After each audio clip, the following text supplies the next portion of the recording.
नमो नमः मित्राणि दशम श्रेणीर प्रिय छात्र छात्री समस्तंकु आमर एही यूट्यूब चैनल रे स्वागत एवं अभिनंदन। प्रिय छात्र छात्री आजिर एही भिडियोटी रे आमे असाध्य साधनम प्रथम अनुच्छेदटी को पढ़िबा।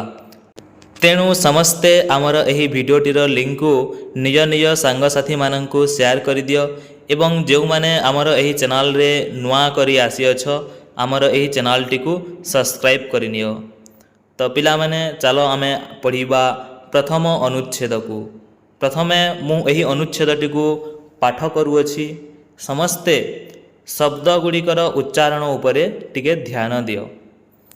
बोपदेवः नाम कश्चित् शिशुः पठनाय पित्रा गुरुगृहं प्रेषितः। स प्रथमतः व्याकरणं पठितुम् आरब्धवान्। बोपदेवः स्थूलबुद्धिः तथा परिश्रमकातरश्च। पाठे तस्य अमनोयोगम् अवलोक्य सहपाठिनः तम् उपहसन्ति स्म। सहपाठिनाम् उपहासप्रसंग स गुरवे न्यवेदयत्। गुरुस्तम् उक्तवान् वत्स तव कृते मम महान् यत्नः विफलः जातः। यदि इच्छसि तर्हि अन्यं विद्यालयं गृहं वा याहि। एतत् श्रुत्वा बोपदेवेन चिन्तितम् अन्यत्र गमनेन कः लाभः। मूर्खे मयि पिता माता वा न स्नेहं करिष्यति। मम जीवनं धिक्। खिन्नमानसः स सरोवरं निकषा गत्वा पावच्छे उपविश्य चिन्तापरः अतिष्ठत्। तदा केचन स्त्रीजनाः जलं नेतुम् आगताः। ते जलपूर्णघटान् पावच्छान्तर्गतेषु गर्तेषु अस्थापयन्। अथ बोपदेवः एकं स्त्रीजनम् अपृच्छत्, मातः घटस्थापनार्थम् एतानि गर्तानि निर्मितानि किम्? नहि वत्स, घटाभारात् एव क्रमशः गर्तानि जातानि इति स्त्रीजनेन उक्तम्। एतत् श्रुत्वा बोपदेवः विस्मितः अचिन्तयत्, सुकठिनः पाषाणः यदि मृत्तिकापात्रेण क्षुण्णः तर्हि स्थूलबुद्धिरहं कथं क्रमशः व्याकरणम् आयत्तं न कुर्याम्। तदारभ्य स व्याकरणं पठित्वा प्रवीणपण्डितरूपेण प्रतिष्ठाम् अलभत। साधुक्तम् उद्यमेन हि सिद्ध्यन्ति कार्याणि न मनोरथैः।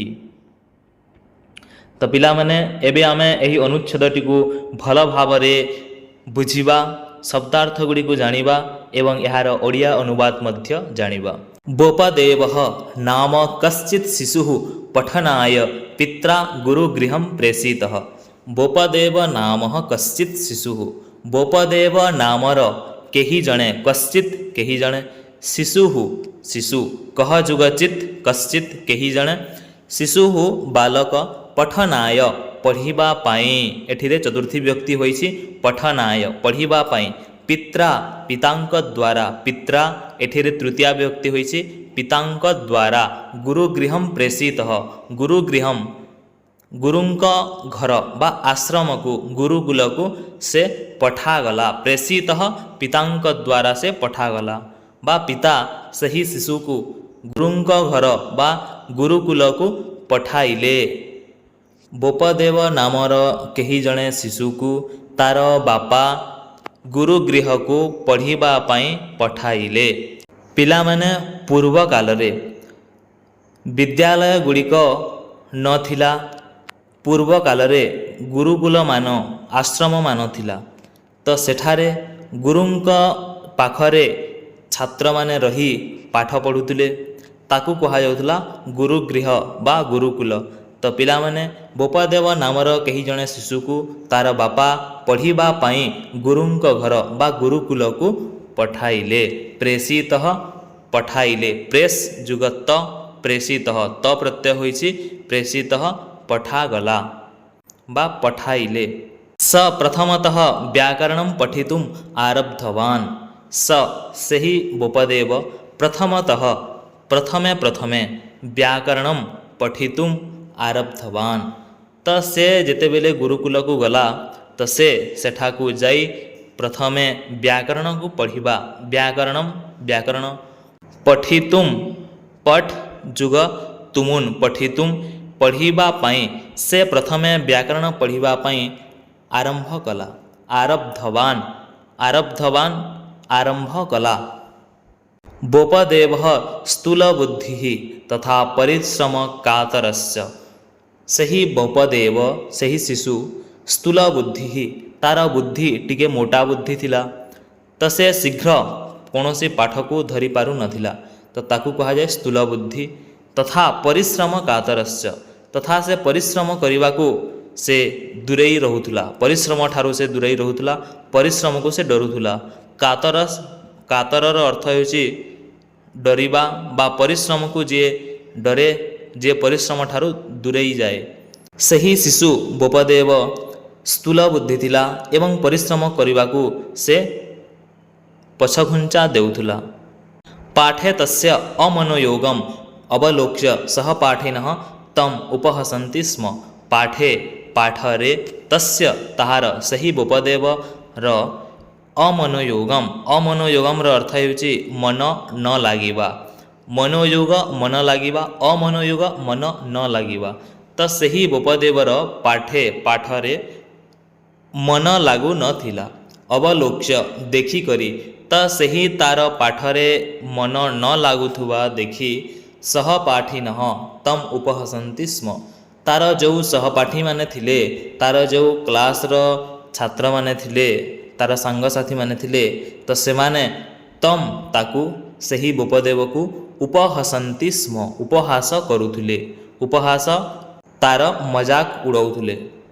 पाठरे सही बोपदेवर मन न लागिबाकू देखी अवलोक्य देखी करी सहपाठी माने तार सांगसाथी माने ताकू सही बोपदेव को उपहास करुथुले।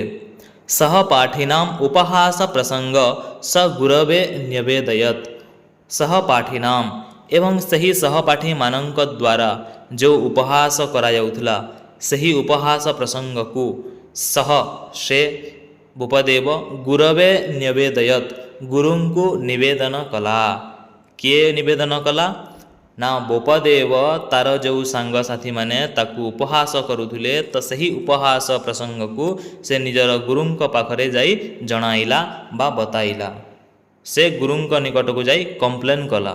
किछिटा कठिन शब्द एवं संधि गुड़ी को देखिनिया पिला माने अमनोयोगम मन न लागिबा परिश्रम कातरश्च परिश्रम कातरः जुगच्च परिश्रम कातरस्य जे परिश्रम को डरे गुरवे गुरुं को न्यवेदयत नि जुग अवेदयत निवेदयत निवेदन करिबा से गुरुं को निवेदन कला। कौन पाई ना तार जो सांगसाथी माने ताकू उपहास करुथुले तो सही विषय को नहीं से गुरुंक ठारे निवेदन कला जणाइला। गुरुस्तम उक्तवान वत्स तव कृते मम महान यत्नः विफलः जातः गुरुस्तम गुरु तांकु उक्तवान कहिले वत्स हे पुत्र तव कृते तुम पाई मम महान यत्नः विफलः जातः तुम पाई मोर महान यत्न विफल होइगला नष्ट होइगला। यदि इच्छसि जदि चाहुअछ तर्हि तेबे अन्यम विद्यालयम गृहम वा याहि तो गुरु तांकु कहिले कि हे पुत्र तुम पाई मोर महान यत्न मोर महान परिश्रम विफल हो जाइछि जदि तुम्हें चाहुअछ यदि इच्छसि जदि तुम्हें चाहुअछ तेबे तर्हि तेबे अन्यम विद्यालयम गृहम वा याहि अन्य विद्यालय को अन्य गुरुकुल को बा घर को जाओ याहि जाओ। एतत् श्रुत्वा बोपदेवेन चिन्तितम् अन्यत्र गमनेन कः लाभः एतत् श्रुत्वा यहाँ शुणी श्रुत्वा श्रुजुगत्वा शुणी करी गुरुंक सही वचन शुणी करी बोपदेवेन चिंतितम बोपदेव चिंता कला अन्यत्र गमनेन अन्य जाको जीवा द्वारा गमनेन जीवा द्वारा कह लाभ कौन लाभ अछि मूर्खे मयि पिता माता वा न स्नेहम करिष्यति मूर्खे मयि मो परी मूर्ख उपरे मोर पिता माता बा मोर माता पिता मते स्नेह करिबे नहीं न स्नेहम करिष्यति स्नेह करिबे नहीं मम जीवनम धिक मोर जीवन धिक्कार अटे। गुरुः जुगतम गुरुस्तम श्रुत्वा श्रुजुगत्वा श्रुत्वा शुणी करी त्वा प्रत्यय होइछि चिंतितम चिंता कला तर्हि तेबे मम मोर याहि जाओ। खिन्नमानसः स सरोवरं निकषा गत्वा पावच्छे उपविश्य चिन्तापरः अतिष्ठत्। खिन्नमानसः से दुखित मनरे स सरोवरं निकषा से सरोवर निकटकू से भूपदेव सरोवर निकटकू जाई निकषा निकटकू गत्वा जाइकरी पावच्छे उपविश्य चिन्तापरः अतिष्ठत्। पावच्छे पावच्छर अर्थ ହେଉଛି ପାହାଚ ପାହାଚ ଉପରେ ବସି ଉପବିଶ୍ୟ ବସିକରି ଚିନ୍ତାପରଃ ଅତିଷ୍ଠତ୍ ସେ ଚିନ୍ତା କଲା। କିଏ? ଭୂପଦେବ ଦୁଃଖିତ ମନରେ ସରୋବର ନିକଟକୁ ଯାଇ ସେଠାରେ ଥିବା ପାହାଚ ଉପରେ ବସି ସେ ଚିନ୍ତା କରୁଥିଲା। ଚିନ୍ତାପରଃ ଅତିଷ୍ଠତ୍ ଚିନ୍ତାରେ ମଗ୍ନ ଥିଲା। ତଦା କେଚନ ସ୍ତ୍ରୀଜନାଃ ଜଲମ୍ ନେତୁମ୍ ଆଗତାଃ। ତଦା ସେତେବେଳେ କେଚନ କିଛି ଜଣ ସ୍ତ୍ରୀଜନାଃ ସ୍ତ୍ରୀ ଲୋକମାନେ ମହିଳାମାନେ ଜଲମ୍ ନେତୁମ୍ ଆଗତାଃ ଜଳ ନେବା ପାଇଁ ସେହି ସରୋବରକୁ ଆସିଲେ।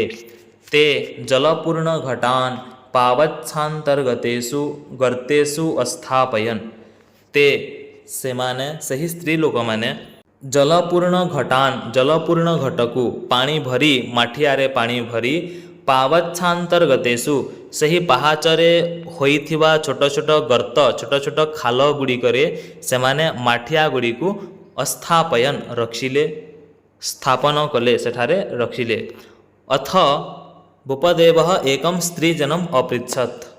ସେତେବେଳେ ସେହି ସମୟରେ ଯେତେବେଳେ ସେହି ମହିଳାମାନେ ମାଠିଆରେ ପାଣି ଭରି ସେହି ପାହାଚ ମଧ୍ୟରେ ଥିବା ଛୋଟ ଛୋଟ ଖାଲ ବା ଗର୍ତ୍ତ ଗୁଡ଼ିକରେ ସେମାନେ ମାଠିଆକୁ ରଖିଲେ।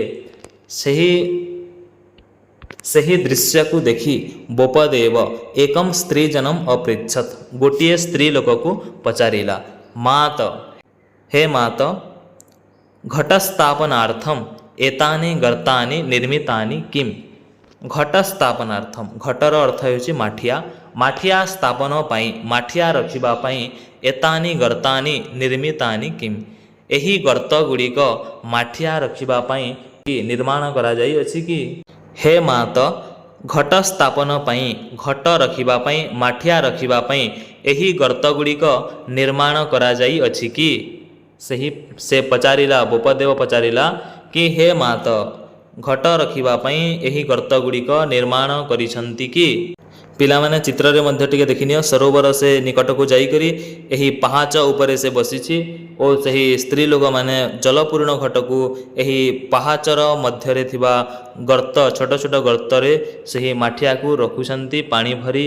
ତ ସେଠାରେ ସେହି ଦୃଶ୍ୟକୁ ଦେଖି ଏହି ଭୂପଦେବ ଗୋଟିଏ ସ୍ତ୍ରୀ ଲୋକକୁ ପଚାରିଲା କି ହେ ମାତା ଏହି ଗର୍ତ୍ତ ଗୁଡ଼ିକ ମାଠିଆ ରଖିବା ପାଇଁ ନିର୍ମାଣ କରାଯାଇଅଛି କି?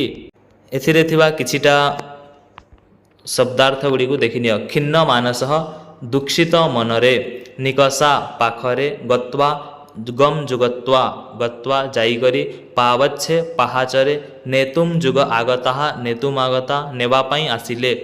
ସ୍ତ୍ରୀଜନମ୍ ଯୁଗ ଅପୃଚ୍ଛତ୍ ସ୍ତ୍ରୀଜନମ୍ ଅପୃଚ୍ଛତ୍।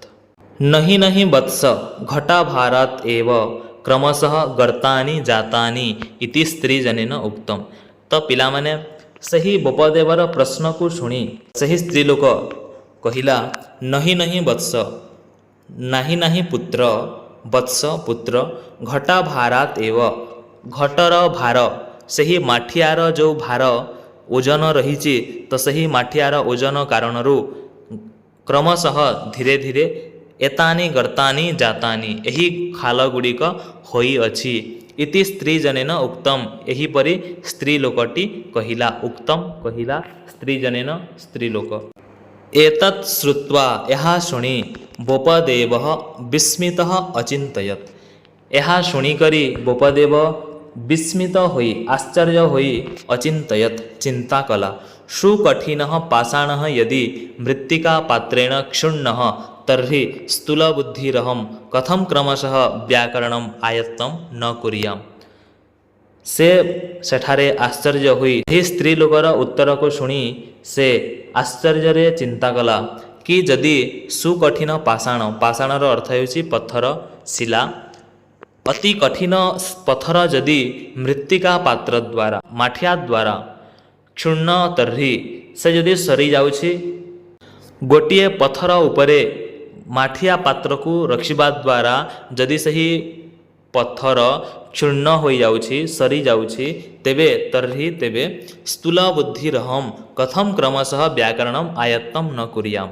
स्थूल बुद्धिरहम स्थूल बुद्धि ही जुग अहम स्थूल बुद्धिरहम मो परि स्थूल बुद्धि कथम क्रमशः किपरि धीरे धीरे व्याकरण को आयत्त करि न पारिब। से बोपदेव सही दृश्य को देखि से भाविला जे अति कठिन पथर गोटिए मृत्तिका गोटिए माटीर पात्रर आगरे हार मानि जाउछि तेबे मु स्थूल बुद्धि किपरि धीरे धीरे व्याकरण को आयत्त करि न पारिबी किपरि धीरे धीरे व्याकरण शास्त्र को पढ़ी न पारिबी से निजे निजे चिंता कला। तदारभ्य स व्याकरणं पठित्वा प्रवीण पंडित रूपेण प्रतिष्ठाम अलभत। तदारभ्य सही दिन ठारू आरंभ करी स व्याकरणं पठित्वा से व्याकरण पढ़ी करी प्रवीण पंडित रूपरे प्रवीण विख्यात पंडित रूपरे से प्रतिष्ठा पाइला अलभत प्राप्त कला से प्रतिष्ठा प्राप्त कला। साधुक्तम साधु कहा जाइछि उचित कहा जाइछि कौन कहा जाइछि उद्यमेन हि सिद्ध्यन्ति कार्याणि न मनोरथैः। उद्यमेन परिश्रम द्वारा ही सिद्ध्यन्ति कार्याणि कार्याणि उद्यमेन ही सिद्ध्यन्ति कार्य गुड़िक परिश्रम द्वारा ही सिद्ध होइथान्ति सफल होइथान्ति। न मनोरथैः मनर इच्छा बलरे बा मनरे केवल भाविदेले सही कार्यटा पूर्ण होई न थाए सफल होई न थाए सिद्ध होई न थाए सही कार्य को सिद्ध करिबा पई परिश्रम करिबा को पड़ी थाए। तो उद्यम द्वारा ही परिश्रम द्वारा ही कार्य गुड़िक सिद्ध होई थांती मनर इच्छा बलरे बा मनर भावनारे कार्य गुड़िक सिद्ध हुअन्ति नाही। तो पिला माने किछिटा शब्दार्थ को देखिनियो घट भारात जुग एव घट भारात एव घट भार कारण जोगु गर्तानि जातानि खाल गुड़िक होइअछि उक्तम बच जुगत्त उक्तम कहिले स्थूल बुद्धि ही जुग अहम स्थूल बुद्धिरहम पठित्वा पठ जुगत्वा पठित्वा पढ़ी करी।